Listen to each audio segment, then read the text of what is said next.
Your mind is so powerful. And I didn't realize it. I went through 3 hell weeks, Ranger School, Delta Force selection, all this stuff. This incident I'm going to explain to you right now was where I realized we are only at 40% of what we are capable of.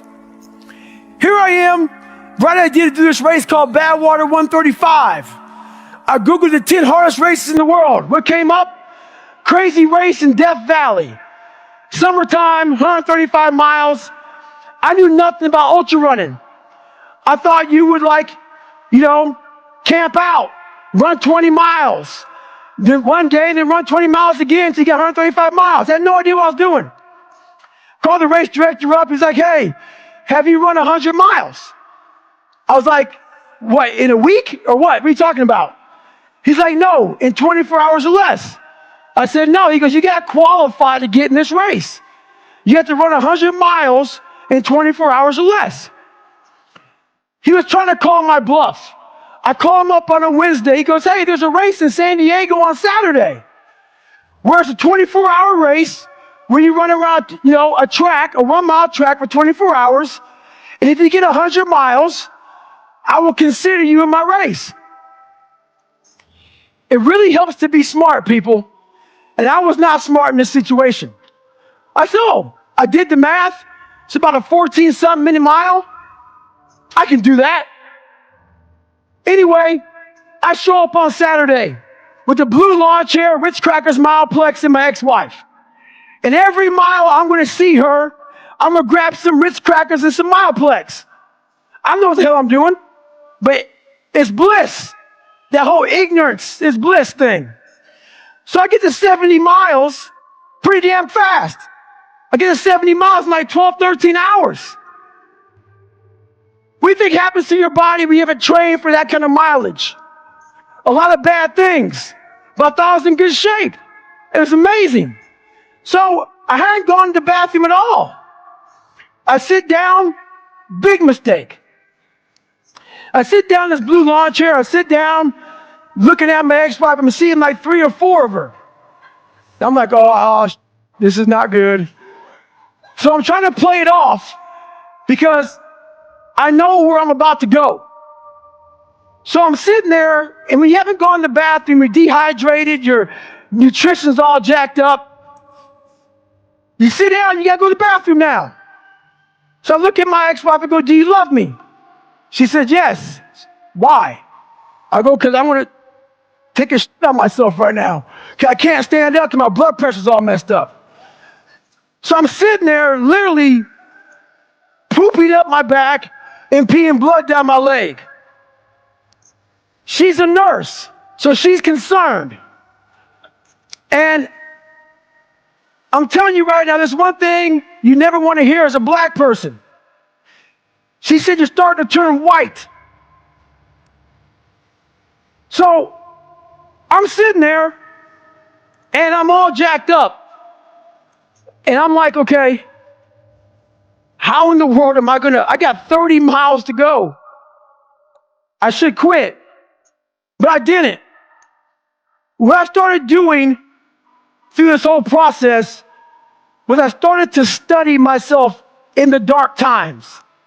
So instead of just quitting real fast, I said, no, I'm going to quit, but not right now. So I sat back for a second, and I said, let me get some water, let me hydrate, let me clean myself up a little, let me get some nutrition. I wasn't dizzy. It's okay. My feet are all messed up. Let me see if I can walk. I'm gonna walk 1 mile and then I'll go home. That'll be a great accomplishment for me, 71 miles. So I took this massive thing and I started breaking it down into small chunks. And as I started breaking it down into small chunks, I started realizing maybe I'll walk 1 more mile. But at the pace I was walking, I wasn't gonna make the time. So this is when I realized the whole 40% rule. Those of you who worry, red can't hurt me, you understand it. Basically, the 40% rule is when we have a governor on our brains, like a governor on a car. A car may say 130, but if you put a governor on a car, it can only go 101. We do the same thing to our brains. I was born with limited horizons. Born on the other side of the tracks. I didn't think I could be anybody. So my governor was myself. So once you take that governor off, you have limitless horizons. I think one of the most important parts about the way you express yourself in your books is that you do talk about your weaknesses. And you do talk about your past and how you started off on this journey, and you talk about how there are those moments that you doubt. Oh yeah. But you still go. Oh yeah. Sometimes, like, I call it, you got called an audible. The line of scrimmage, man, like some of the great quarterbacks, they'll be at the line of scrimmage and they'll look at the defense. The defense is off. Defense is shifting. Then you call an audible. In my mind, a lot of times, man, I'm like, it doesn't mean I quit. I don't quit. I may not make it the first time, but I'll come back. I gotta call an audible. I gotta get my head back in the game. I gotta figure this shit out. It doesn't mean you leave. It means you study it more. And whenever I fail at something, people always say, man, how do you handle failure, man? I fail a lot, dude. I fail all the fucking time. They go, how do you handle it? What I'm trying to do, and this isn't being arrogant, man. It's being real. Not many people are trying to do. So there's not many people who can even open their fucking mouth and criticize me when I do fail. Because I'm trying to do shit, man, that many people aren't trying to do. But I don't look at failure as failure. I look at failure as your first, second, third, fourth, fifth attempt. I look at them as attempts. I don't look at anything as failure. Because when you're going to try to do something, not trying is failure. That's not some after school special shit. But when you're able to go out there is no failure. It's attempts. Because when you're trying to do something that's bigger than you, whatever you are, whoever you are, if you're paralyzed, you're trying to walk one step and you didn't fail, motherfucker. That was your first attempt. If that's your biggest thing, that's how your mindset needs to go into everything. So I don't look at it as failure is a big word like that gets people down. We give so much power to words. I don't. I take the power right away. I didn't fail shit. In the end, God gives you exactly what you deserve. So if you're not happy with your life, you have to ask yourself, do you really deserve more? Have you really tried 100% of the time? Did you ignore that headache? Are you as competent as you could possibly be? Have you given 100% every time you've done anything? No. You deserve what you have. You deserve your mediocrity because you're an average person. You want a Lambo and these women and a boat and whatever else you want because you see it on Instagram, but wanting something and deserving something are very different things. If you truly deserved it, you'd be working for it in a way that ensures it would be given to you by the universe. You need to learn how to romanticize your suffering, the beautiful burn of a long run, the death stare of a blank page, loss, failure, heartbreak. There are feelings so rare, so real, you can only get them through pain. Life is empty without them. Love is dull. Art is soulless. Goals are worthless. Your best work lies beyond your worst days. So don't hide away from the dark place. Live in it. Soak in it. Feel everything. Because the hotter the fire, the brighter the burn. Intensity is not meant to stay inside you.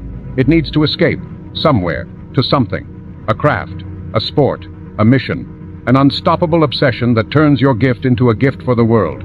It's dangerous to be energetic and indecisive. That power builds up with nowhere to go and makes you bitter and insecure. If you're built different, you have to build. You need challenges to find your limits. You need limits to find yourself. There's a version of you that only exists at the end of extreme effort. You enter a dark, dreamlike maze inside your mind. You see yourself from the third person, and the only way out is becoming someone new. Most will never enter that dark place. They won't get close. They'll never see what's on the other side. But what's on the other side is everything. Your laziness, your lack of discipline, it doesn't just affect you. You see, whether you realize it or not, there are people that depend on you. And more importantly, there are people that will depend on who you could become. Who you decide to be matters. This isn't just about you enjoying your life. When you're too fat to run around and play with your kids, that affects them. When someone falls ill in your family and you're too broke to help them, that affects them. When you haven't developed the mental fortitude and the mental strength to deal with difficult situations and a truly difficult situation arrives and you're too wrapped up in your own problems to help anyone else, that affects them. If you are not going to do it for yourself, do it for the people that depend on you to be the best you. I'd rather be a man who crashes and burns on his way to large problems than be a normal man who dies in the thoughts of all the things that he wished he could have achieved. Everyone wants to see fast results, but true success is only done through consistency and time. Otherwise, it's luck. Whether it's hitting the gym, growing your investments, or mastering a mindset, you have to be willing to put in the work consistently. Sure, you won't see results the very next day, but in a year, everyone will be shocked at how far you've come. Remember this, you don't lose when you fail. You lose when you quit.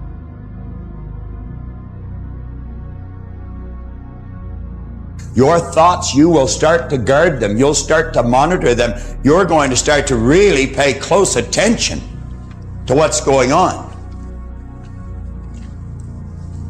See, once you become aware of this truth, that the universal creative power can only be what you feel and think it to be, it will become eager and willing to do your bidding. Say, this understanding will enable you to be filled with the expectant attitude, and to expect the materialization of the image will become most natural for you. Do you know that if you put this particular tape on and play it every day for at least a month, there's so much depth to this idea. Every time you read it, you're going to see it clearer. It'll be as if you're standing at the base of a tall building facing east. And somebody said, what's the view like facing east? And you'll describe it. But then you go in and you raise your consciousness, you move up to the 3rd floor and you go to the east wall and you look through the window. The view is different. You're still facing east, but it's different. And then you go and you raise your consciousness and you go up to the 10th floor and you go to the east wall and you look, but it's different. It's much more beautiful. And ultimately, if you'll keep listening to this and watching it and thinking it and relating it to your own life, you're going to work your way to the roof. And you'll see as far as your eyes can take you. It's like Paul told me one time. He said, go as far as you can see. When you get there, you'll see how to go further. Troward said, if you think your thought's powerful, it's powerful. If the goal of life is to live a life which in retrospect we are glad that we lived, it's important to give ourselves perspective, to develop that metacognizance, to step away from the urgent, to step away from the phenomenological day-to-day existence, because the present self is a petulant child. It's lazy and it wants the path of least resistance and that glass of wine and that new movie on Netflix and the couch looks really comfortable. Very rarely does it do... Yeah, well, that's the danger with impulsive happiness, is that it does have that present-bound quality. And in retrospect, that can lead to a life that's not well lived. Generally, yes. Life definitely places philosophical demands on you, whether you want it to or not. And so it is useful to step back. I mean, that's likely why the trait openness evolved. That's the creativity dimension. That's the dimension that allows people to engage in philosophical discourse and to think laterally. And it does allow you to step back and look at things on a broader scale and to generate creative alternatives. The problem with examining your assumptions is it's very disquieting, because you want things to act the way you predict and desire them to act. And you work within a set of axioms and you act them out in order to maintain that predictability, that desirable predictability. If you mess around, the more fundamental the axiom that you question, the more uncertainty you release. And some of that can be positive, but plenty of it can be anxiety provoking. I mean, just imagine that you're in a relationship and it's maybe a year into it and you haven't formalized and finalized it, but then one day you allow yourself to ask the question, is this the relationship I want to be in? Well, that's a fundamental question, but just imagine now you're destabilizing your entire future. You're destabilizing your present. You're destabilizing your past. Because while engaging in the relationship, you're acting out the assumption that it's the proper relationship. But now you question that. That means the story you told yourself about what was happening while it happened even though it's already happened, was wrong and something else had happened. And then you have to think through what actually happened. So it's unbelievably demanding. And the more axiomatic the assumption, the more certainty is cast into troublesome chaos. Now, you could say, yeah, but the alternative is worse. And I believe that often that's true. But the thing about the alternative is that you can always forestall it, right? Mañana. Ask that question tomorrow. You bet. And it's a very powerful temptation, and no wonder. Do you want to dig up the body now, or do you want to wait a month? It's like, well, it'll be more rotten in a month, but it's not a month. It's not now, right? It's not now. And so I understand why people don't want to delve into things, even if their emotions indicate that they should. I mean, I would see this all the time. If you're trying to settle an important issue with your partner, let's say, that can be a tremendously troublesome excavation process. And there's no shortage of pain. But if you sort it out, then maybe things can be better. Doesn't mean it's easy or pleasant. Quite the contrary. It's like surgery. It's like surgery to remove something, that shouldn't be there. It's necessary, but man, still surgery.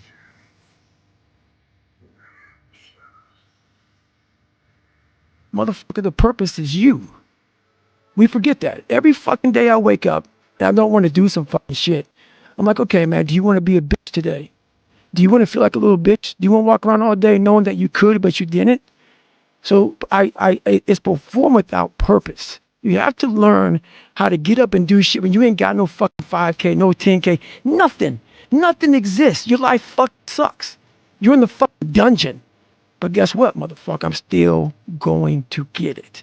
Because when that time comes, because time is going to come, when that purpose is there, you'll be ready. I became obsessed with being the baddest motherfucker that God ever created. Am I that? I don't care. I believe it. And I was trying to tell him, once you become obsessed with something, obsessed, it's okay to be unbalanced for a while. It's okay. Don't be all this stuff people say, you got to be balanced. To be the best in the world at what you do. It's not about being a Navy SEAL, people. The best at what you do, you have to be unbalanced to find every bit of fucking energy and strength that you have to pull it off. Then you get balanced once you become great. And then you help other people become better from you being the best in the world.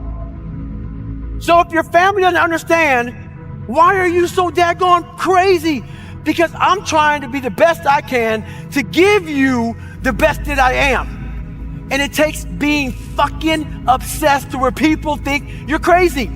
People look at me and say, oh my God, you're a masochist, you're this and that. I'm not gonna get into how bad I was in all these races and SEAL training. I had 21 stretch fractures going through Hell Week. 21 stretch fractures. You know what I did? I taped my ankles up. Roger that. I want to be a SEAL. So I did it. Become obsessed with being great. It changes everything. I always fix the things on the surface. So if I couldn't read and write, I learned to read and write. I would always fix these things on the surface level. And so whenever something hard would raise its ugly head, I didn't have any kind of tools to handle it. I'm like, man, I thought I fixed this already, man. But no, I didn't go deep into the dungeon of my soul to say, okay, what is making you a quitter? What is making you a weak man? What is making you afraid? And so that's why I kept on quitting, going back to start, or not knowing how to get through hard times. And that's why I was telling people, I'm not a theorist. I didn't study like that. Is you're lazy. You know exactly what to do. Exactly what to do. Because even me, in my state of, I can't read or write, I know exactly what to do. It just sucks doing it. It sucks to do it. It sucks to wake up every morning of your life and say, God, man, I'm not smart. So guess what I gotta do? I gotta study the same shit that I got one of the highest scores in the nation on. And do it again. Do it again. Do it again. It's not just there. It's not just there permanently. So yeah, it's all stick. It's all stick. The only carrot you have is like, maybe there's been this unrelenting voice in my head. We all have this voice. It's the right or wrong voice. And a lot of times that voice guides us into comfort. And my voice guided me into comfort a lot. But I have this other voice I heard my whole life saying, hey, motherfucker, what are you doing? Nah, man, we got to go over here. We got to go over here to that rock pile over in the fucking corner where nobody's at. That's where victory's at. We're over there in that corner. So this voice was giving me all these answers. Now, I wasn't a real smart kid growing up, but I had this crazy voice in my head saying, over there is where the fucking answers are. And I didn't want to listen to it because over there was pain. Over there was me looking in the mirror. Over there was me being accountable for all these things I went through my life. Even though people put them on me, it's now mine to own. And I didn't want to go over there by myself, but I had to. And this voice was guiding me there. It's God, whatever you want to call it. But that's what it was in me. Self-discipline is everything. And if you don't have it, I don't look at you right because I know you're capable of more. Accountable. Fuck that shit, man. Fuck that shit. We count on people too much to get us through shit. And we look to our right, we look to our left, we're looking for help. And if you can build that self, you can build that total accountability in oneself. And it's not about being selfish. I'm trying to create a better me. So hopefully people who are hearing this are taking it the right way, can say, I can run a mile. It ain't about running 205 fucking miles, doing 4 hours, being in the city. It ain't about all that shit. Shit doesn't matter. I want you to see how fucking far you can go. And that's all it's about, yourself. And that's where it all comes from. No one's gonna fucking come to help me. No one's gonna fucking come to help me. It's fucking me against me, period. And so I had to man up. And I said, the first thing I gotta start doing is facing every fucking fear I have. No matter what the fuck it is, man. And these things would keep me up at night. No one, people who are hearing this shit, they will never really understand and grasp when you face these things and so many things, how they keep you up and haunt you at night. I had 2 options: to either be that 300-pound guy who sprayed for cockroaches and made $1,000 a month, and at 24 years old, knowing when I'm 50 fucking years old, I can reflect on this and think about what guy I never became, or I can totally just sack it up and fail and fail and fail until I succeed. So I started calling recruiters up. I said, I'm gonna go be a fucking Navy SEAL. I'm out running at 2 o'clock in the morning, 1 o'clock in the morning, in the gym, long sessions by myself. That's real.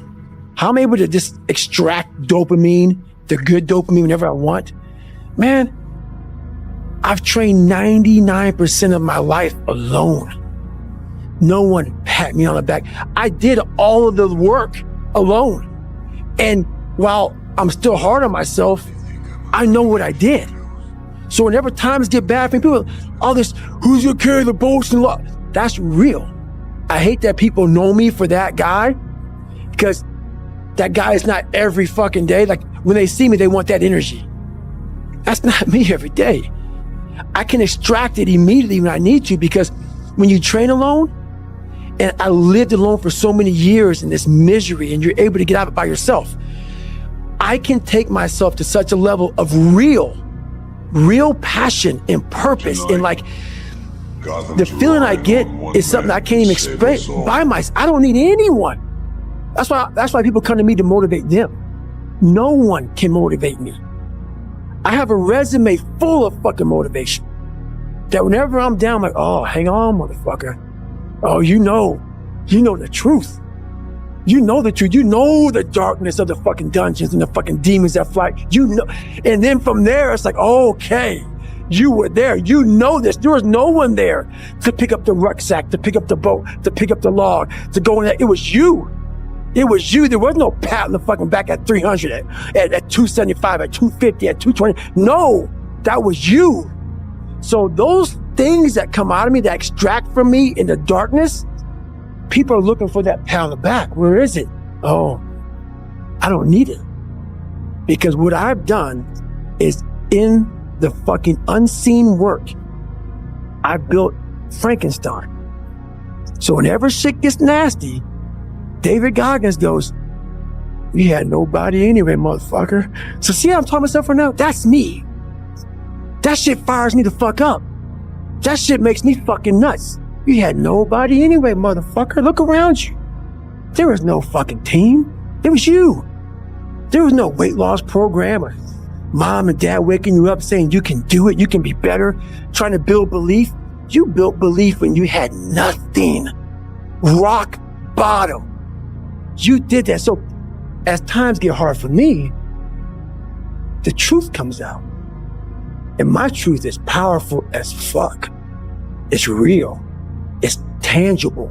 I feel it. It comes out of my brain as I speak about it. I'm reliving every single dark moment of my life to be here. So that is what people don't get. That is what motivates David Goggins, is the unseen work. But everybody needs that pat on the back. They need that training partner. They need that accountability coach. I don't need that shit. And neither do they.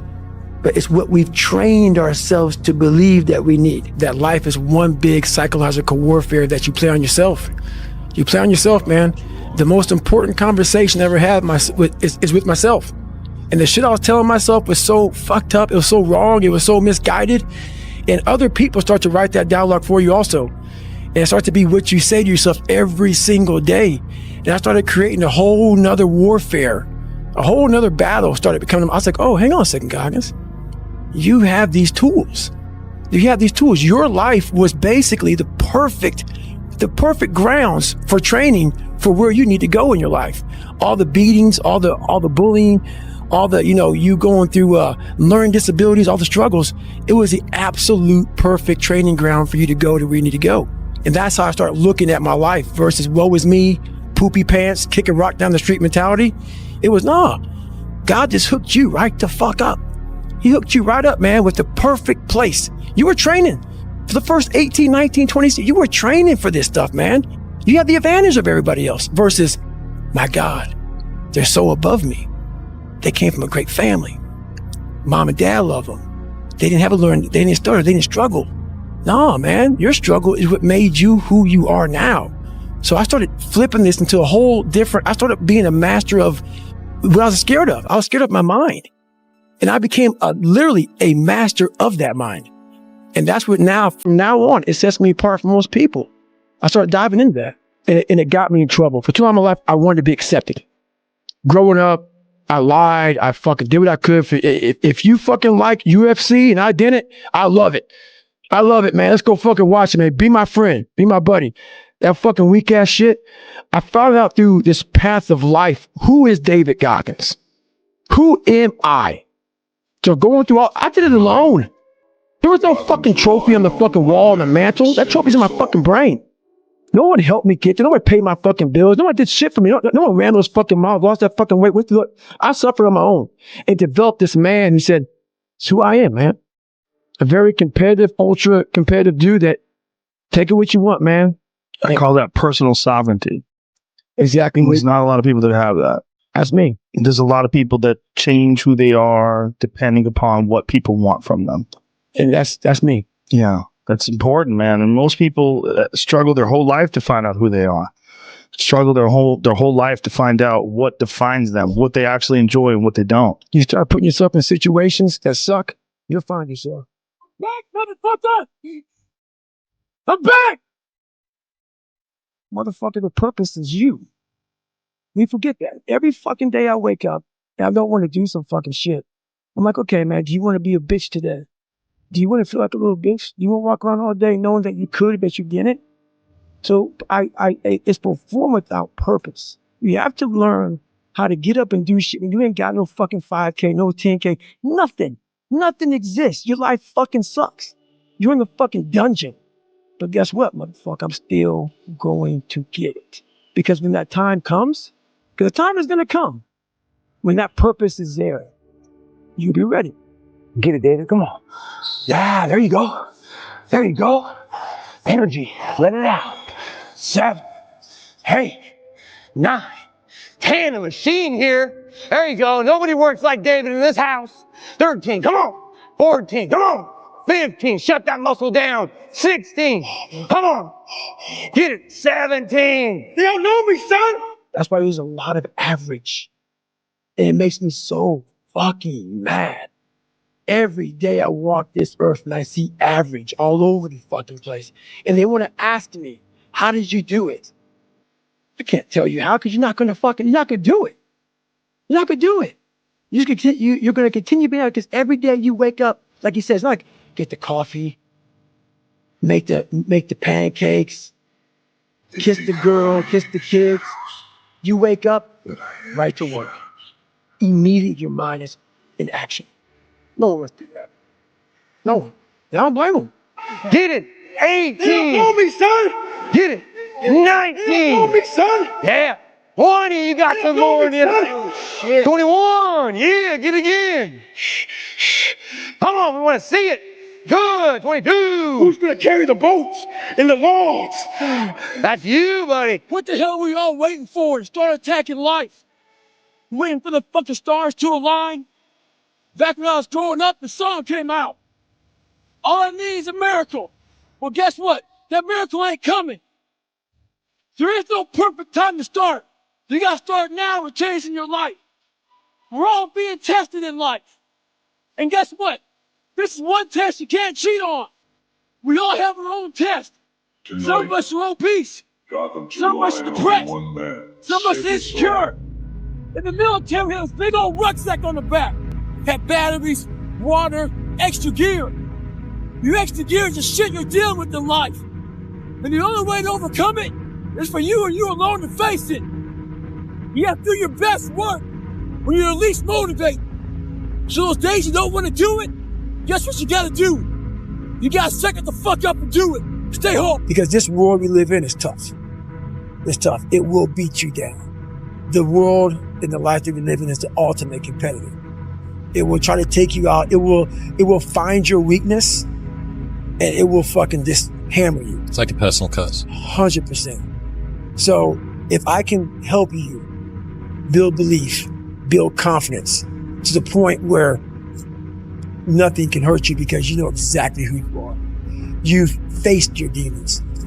You've been able to go on an audiobook in your mind. Maybe you didn't write a book, but in your mind, you were able to hear all your past traumas. You were able to listen to them. You're able to fucking say, okay, now I can now talk to people about what I would do. I'm no longer embarrassed. I'm no longer ashamed. Being ashamed is one of the biggest things that kill people nowadays. In their minds, kill them from moving forward. I'm ashamed of myself. Don't ever be ashamed of anything you've done in your life. Face it, fix it, make it better. I became obsessed with being the baddest motherfucker that God ever created.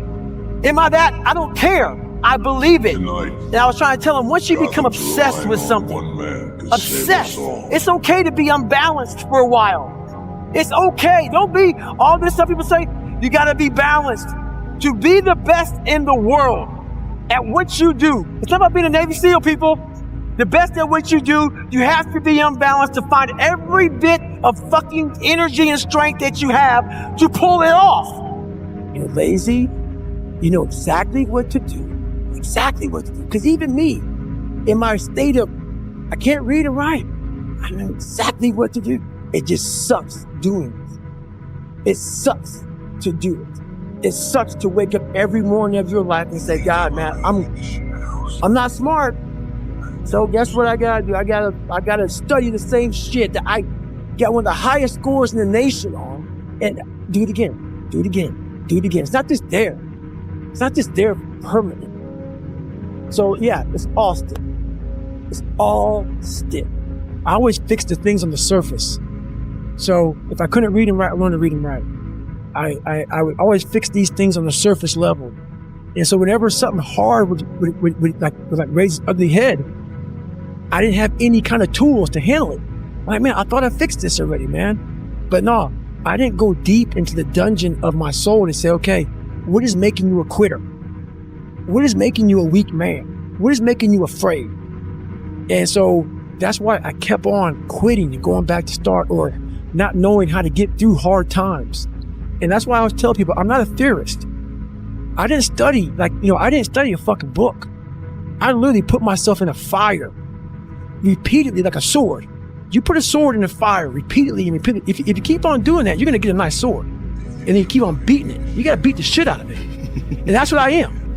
Yeah. I became that. I said, okay, we can't quit. We got to figure out why you are this pussy. Why are you this pussy, man? What is wrong with you? What's going on here? So I kept on putting the sword back in the daggone fire, and I just beat it harder. And I beat it harder. Before I knew it, I started realizing, all right, man, the brain is starting to get hard. The brain is starting to get hard. I'm no longer a theorist. I'm now a practitioner. I put it in hell. I dissected it while it's in hell, because you can't dissect anything in a normal environment. You can't dissect anything in 72-degree weather. You must put it in the fucking freezer and freeze the fuck out of it. And then you dissect it. Dissect it when it's miserable. Dissect the brain when all it's thinking about is, I need to get out of here, man. I want to get out of the fucking freezer. Open the door. And he said, nah, 5 more seconds, man. 5 more seconds in the freezer. And that's when you start to pick that brain apart. And that's what all this stuff did to me. I kept on putting myself back into the freezer or the fire and beating the shit out of myself, mentally and physically.